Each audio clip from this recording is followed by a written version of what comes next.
Days after the 5 passengers of Titan have been confirmed dead, a lot of sensitive information have been circling around the internet. Like how the 19-year-old San was terrified to go on the expedition, but he went anyway just to please his dad who was so passionate about Titanic. Or the fact that one of the passengers' wife was actually a descendant of one Titanic victim. Even the biggest creator Mr. Beast just revealed he was also invited to this underwater trip, escaping death by lack of saying no. And there are many more facts around this tragedy that I'm about to share with you. These are the final moments of people on the Titan.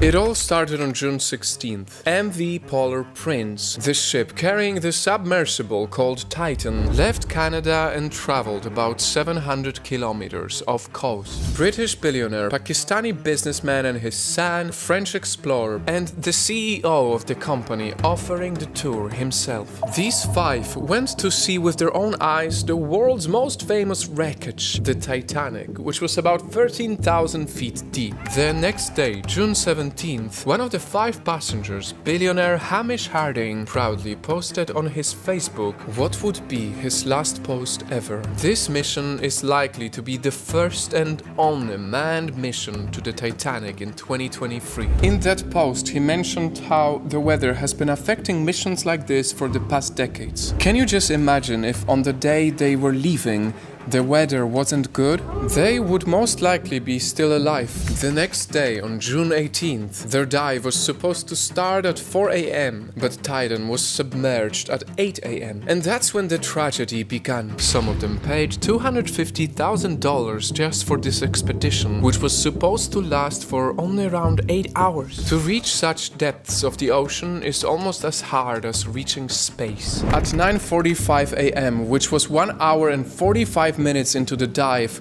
things would get out of control. That was when Titan lost communication. It was later on learned that shortly after this, the US Navy detected possible implosion sounds. However, it wasn't until 4 hours and 21 minutes later, 2:06 p.m., that the ship's crew informed the Coast Guard they lost contact. They were expected to return to surface by 3 p.m., but they were gone. At 5:40 p.m., the US Navy officially received the report that Titan was missing. We were notified by the operator of the submersible vessel that it was overdue, and it had 5 persons on board. Since then, we have been following this, one of the biggest stories in the world today. Both the US and Canadian navies started searching for Titan in an area roughly the size of Connecticut immediately the next day, June 19th. The most crucial fact was that Titan had only about 96 hours of oxygen. And the 5 people on board likely only have enough oxygen to survive until 6 a.m. on Thursday. See, it's just a submersible. It wasn't designed to spend days underwater like a submarine. At 5:18 a.m. of June 20th, underwater noises were detected by a Canadian aircraft. This brought up some hope. However, they couldn't be sure if they were the man banging the walls of Titan or just something else. Every one of those noises is being analyzed, tracked, looked for patterns, and reported upon. Rescuers said that looking for them was like looking for a needle in a haystack. By these hours, several experts have been sharing their theories on what could have happened. Some said Titan lost power. Some said it could have been swept by current. Some said that there's a very little chance they could be alive at the surface of the ocean. It's very possible that by that period of time it was already on the bottom, getting ready to view the Titanic, and it could have gotten itself entangled somewhere. And some said it could have gone through what is called a catastrophic implosion. It was at that point when people started to question the quality of Titan and Ocean Gate, the company operating tours to see the Titanic wreckage. How the safety of this expedition has been downplayed from the very beginning. Just listen to this. An experimental submersible vessel that has not been approved or certified by any regulatory body and could result in physical injury, disability, emotional trauma, or death. This clearly sounds like a red flag for safety, and this has only been their third expedition. A couple of years ago, an engineer even quit the company over safety concerns about the structural integrity of Titan. The company CEO said it was an experimental approach, and one journalist who did a story on Titan said, I couldn't help noticing how many pieces of this sub seemed improvised. We can use these off-the-shelf components. I got these from Camper World.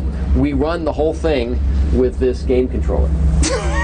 Come on! Imagine having to control a vehicle thousands of feet underwater with a $30 game controller. As explorers, we are pessimistic and objective. As it stands right now, it would be a miracle if they are recovered alive. But it wasn't the time to blame anyone. The priority was, of course, to find Titan and 5 people. By the next day, June 21st, banging sounds were again detected. The size of the search area had also doubled. And the hopes are that it will be found before oxygen on board runs out. They have about 24 more hours. On June 22nd, the 96 hours were over. Still, rescuers were hopeful to find them, until later that day, some big news came. A debris field was found near the Titanic, and experts are evaluating it. Crews are still holding on to hope and still calling this a search and rescue mission. The debris were found only 500 meters from the wreckage of Titanic. A French rowboat capable of diving 20,000 feet became a main hope to find them. Until, unfortunately, the very same day, the biggest news came. The U.S. Coast Guard says that all 5 people on board the missing Titan submersible died after a catastrophic implosion. And as the whole world was grabbed by this tragedy,